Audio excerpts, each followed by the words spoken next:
So I would highly recommend that you do like some kind of a daily or weekly check-in with yourself to notice the negative verbiage that you're having around things. If you don't catch it in the moment, that's a skill that takes time to develop. What you can do is just take some time most days, once a week, once a month, and just ask yourself, what are those negative things that keep popping up, so that you can focus on what it is that you want. And then once you get these prayers put together, then I would highly recommend just sitting and reading through them until they get memorized. And then what you'll do is, what I do on a regular basis is, as I'm saying it to myself, I'll notice something that I want to tweak in there, or something that's not appropriate anymore, or something that needs to be a little bit more amplified, or the verbiage change or something like that. And over time, I just keep honing this prayer. I keep adding to it. This morning when I was thinking about this talk on my walk, I was like, ooh, I need to add that to that, because that's something that like I'm definitely not happy about right now. All right, so that should evolve over time.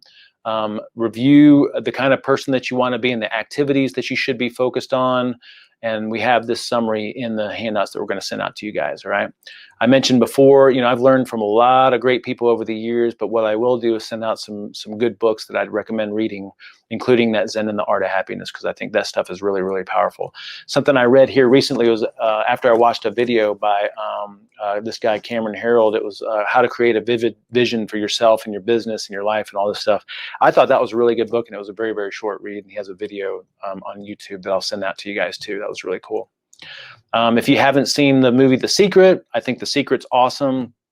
If you have seen it, I'm not a fan of people just thinking that they can think things into existence, because that's not the way things work, right? The Secret gives you this feeling that if I just dream all the time, like shit's just going to happen to me.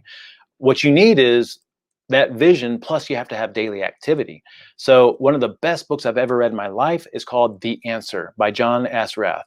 And he takes The Secret to another level, because he says, well, you can't just stop there, because there's not just the law of attraction, there's the law of action, there's the law of gestation. It takes time for these things to happen. So if I could recommend a book, I mean, the Atomic Habits is awesome. The Answer is just freaking phenomenal. I mean, I've listened to that book so many times, it's ridiculous.